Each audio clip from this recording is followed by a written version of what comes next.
우리는 늘 갈등을 겪습니다. 직장에서도, 친구들 사이에서도, 그리고 아주 친밀한 관계죠. 우리 가족 관계에서도 늘 이 갈등을 겪죠. 그래서 인간관계에 대한 수많은 양육 프로그램들이나 책이나 자기 개발 이런 것들이 있는데, 이들 중에 가장 많이 등장하는 이 주제, 소재가 뭐냐면 이 갈등입니다. 오늘은 우리가 겪는 이 많은 갈등들 중에서 그리스도인으로서의 정체성을 가진 우리가 그렇지 않은 사회와의 겪는 갈등에 대해서 생각해 보려고 합니다. 마가복음 2장에서부터 예수님은 갈등 상황에 봉착하게 됩니다. 예수님을 반대하는 사람들, 즉 예수님의 대적들이 생겨나는 것이에요. 마가는요, 그 갈등의 시작을 오늘 본문인 중풍병자를 고치는 사건으로 적고 있는데요, 마태복음이나 누가복음 등 다른 복음서를 봐도 이 사건부터 예수님과 유대 종교 지도자들 간의 갈등 상황이 시작된다는 것을 알 수 있습니다. 이 사건의 발단은 이렇습니다. 몇몇 사람들이 움직이지 못하는 중풍병자를 데리고 와서 사람들에게 둘러싸여 있는 예수님에게 와서 이 병자를 고쳐달라고 하고 싶은 거예요. 그런데 예수님을 둘러싸고 있는 사람들이 너무나 많아서 이 중풍병자를 데리고 예수님 앞에 갈 수가 없는 겁니다. 그래서 그들이 한 가지 꾀를 냈는데요, 이 중풍병자를 침상에 매달아서 네 사람이 들고 올라가서 거기 지붕에 구멍을 뚫고 거기서 이 끈을 달아서 예수님 앞으로 이 병자를 내려놓은 것입니다. 그래서 예수님께서 이 장면을 주시하시고는 중풍병자를 고쳐주시는데 이렇게 말씀하십니다. 5절 말씀을 제가 읽어볼게요. 예수께서 그들의 믿음을 보시고 중풍병자에게 이르시되 작은 자야 내 죄사함을 받았느니라 하시니. 여기서 그런데 내 죄사함을 받았다라는 말을 들었을 때 이 근처에 있던 서기관들, 즉 유대 종교 지도자들의 마음에 탁 하고 걸린 거예요. 서기관들이 이렇게 생각을 한 거예요. 뭐지? 하나님 한 분 외에는 죄를 사할 수 있는 권세가 있는 분이 없는데 이 사람이 뭐라고 그렇게 말을 하고 있는 거지? 이건 신성모독이야. 그런데 예수님께서 여기에 어떻게 반응하실까요? 10절을 보면 예수님께서 이렇게 말씀하십니다. 자, 우리 8절부터 그냥 볼까요? 그들이 속으로 이렇게 생각하는 줄을 예수께서 곧 중심에 아시고 이르시되 어찌하여 이것을 마음에 생각하느냐? 중풍병자에게 뇌 제사함을 받았느니라 하는 말과 일어나 내 상을 가지고 걸어가라 하는 말 중에서 어느 것이 쉽겠느냐? 그러나 인자가 땅에서 죄를 사하는 권세가 있는 줄을 너희로 알게 하려 하노라 하시고 중풍병자에게 말씀하시되. 그러니까 예수님께서 내가 죄사함을 받았다라고 말씀하신 이유는요, 바로 예수님이 죄를 사하는 권세가 있다는 것을 세상에 알리기 위함이었다라는 것입니다. 예수님께서 이러신 거예요. 니들이 생각하는 거 맞아. 니들 하나님 한 분만이 죄를 사하는 권세가 있다고 생각하지. 정답이란다. 그런데 내가 바로 하나님이고 내가 바로 하나님의 아들이란다. 그렇기 때문에 내게는 죄를 사하는 권세가 있는 거란다 라고 이렇게 말씀을 하신 것입니다. 그리고 여기서부터 예수님과 종교 지도자들 간에 내내 대립적인 관계가 유지되는 것입니다. 종교 지도자들은 점점 더 예수님을 미워하게 됩니다. 그들이 미워한 이유는 딱 하나였어요. 예수님이 계속해서 자신이 하나님의 아들이다, 자신이 하나님이다 라고 이야기하시는데 그들이 그것을 인정하지 못했던 것입니다. 그래서 예수님을 점점 따르는 사람들이 많아졌을 때 그들은 마음속에 불편함을 감출 수가 없었던 것입니다. 그래서 결국 이 갈등은요, 후에 종교 지도자들이 예수님을 십자가에 못 박게 되는 원인이 됩니다. 자, 어쨌든 지금 이 사건에서 예수님은 자기 자신이 죄를 사하는 권세가 있는 분이라는 것을 분명하게 선포하시죠. 그래서 세상과 갈등이 생겨나고 맙니다. 그런데 이 다음 사건에서도요, 예수님은 그들이 싫어하는 일을 또 하십니다. 세리와 죄인들과 함께 식사를 하시는 거예요. 그래서 또 한 소리를 들으세요. 16절을 보면 이렇게 이야기합니다. 바리새인의 서기관들이 예수께서 죄인 및 세리들과 함께 잡수시는 것을 보고 그의 제자들에게 이르되 어찌하여 세리 및 죄인들과 함께 먹는가? 아니, 어떻게 깨끗한 사람이 되어야 하는데 죄인들과 함께 식사를 할 수 있는가? 라고 이야기를 하는 거예요. 그리고 거기서 끝나는 것이 아니라 18절부터 또 보면은 유대인들이 정말로 중요하게 생각했던 금식이라는 것에 대해서 성경적인 예까지 들어가시며 그들의 논리를 완전히 박살내버렸습니다. 그리고 이제 3장까지 넘어가면 이제는 유대 종교자들이 놀라지도 않습니다. 이제는 예수님이 자신들의 종교적인 관습을 무시하는 이 모습을 보면서 이제는 그가 그것을 당연히 할 것이라고 생각하고 또 하나 안 하나 유심히 지켜볼 뿐입니다. 3장 2절을 보면 재미있는 표현이 나오는데요. 한번 보겠습니다. 3장 2절입니다. 다 같이 볼게요. 시작. 사람들이 예수를 고발하여 하여 안식일에 그 사람을 고치는가 주시하고 있거늘. 이제 그들도 아는 거예요.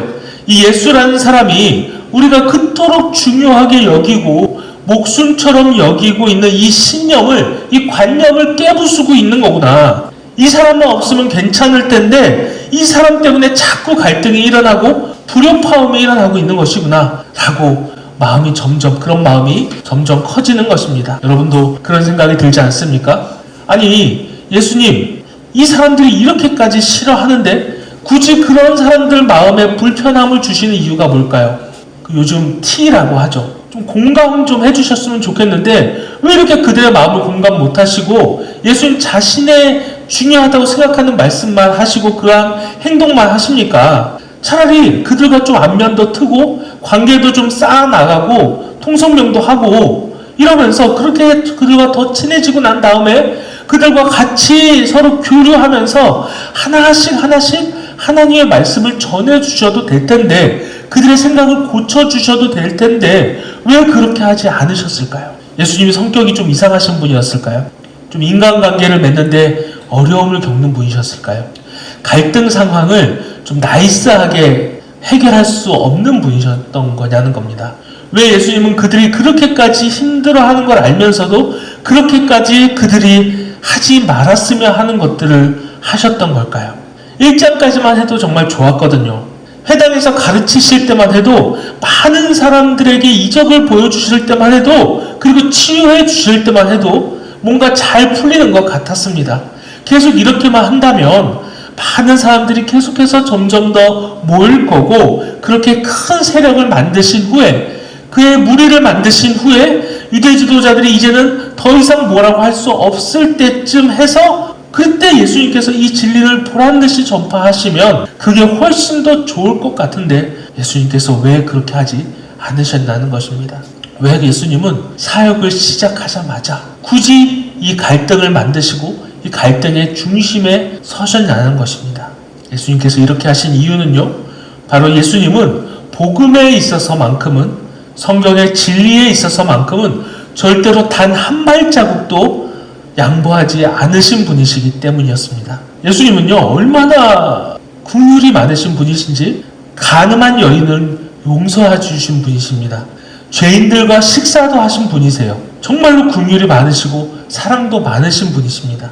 그런데 그 예수님께서 절대 양보하지 않으시고 사람들한테 미움을 받으면서까지 끝까지 지키고자 했던 것이 있는데 그리고 정확하게 선포하신 것이 있는데 그것은 바로 성경의 진리, 즉 하나님의 정확한 뜻이었습니다. 하나님의 말씀이 왜곡되고 구원의 진리가 다르게 전파되는 것만큼은 양보하지 않으신 겁니다. 여러분, 예수님의 제자로서 그분의 길을 간다는 것은 예수님처럼 복음의 진리에 있어서만큼은 절대로 타협을 하지 않는 삶을 살아간다는 것을 이야기합니다. 세상은 이미 다양성을 인정하는 사회가 되어버렸어요. 다양성을 인정하는 것이 곧 진리다라고 이야기하는 시대가 됐습니다. 세상이 바라보는 진짜 목사는 다른 종교도 값어치가 있습니다. 기독교나 다른 종교나 모두 다 진리를 향해서 같은 목적을 갖고 가고 있는데 길만 조금 다를 뿐입니다 라고 생각하며 그렇게 주장하는 사람들입니다. 진화론도 좀 인정하고 예수님만이 구원의 길이라는 것이라고도 하지 않는 그런 사람이 더 열려있고 더 합리적이고 똑똑하고 믿을 만한 사람이라고 세상은 힘주어 이야기하고 있는 것입니다. 여러분, 그러면 우리가 어떻게 해야 될까요?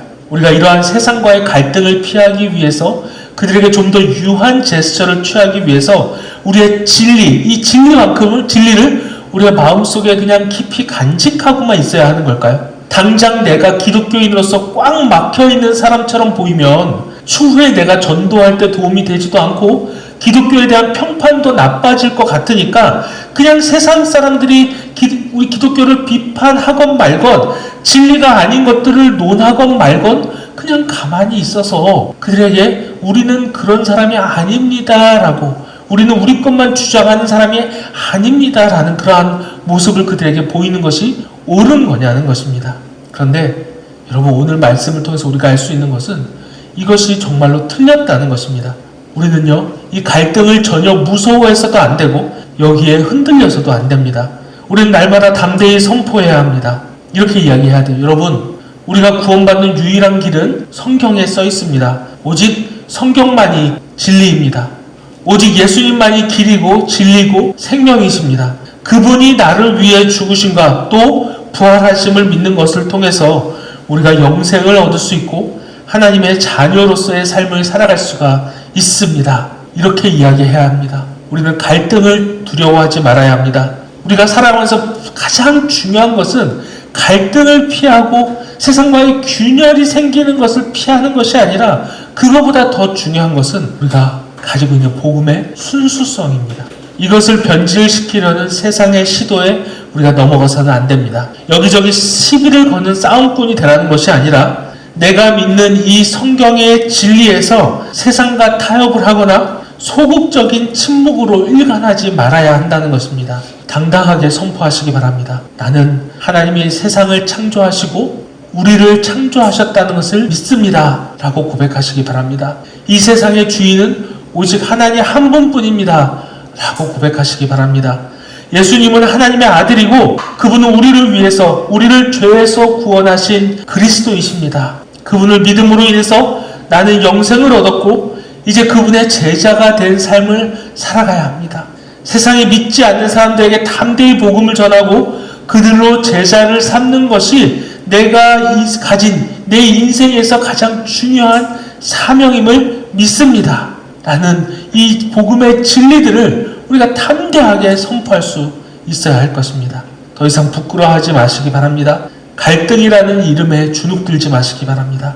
예수님처럼 절대로 포기하지 못하는 이 진리에 당당한 우리 모두가 되기를 주님의 이름으로 축복합니다.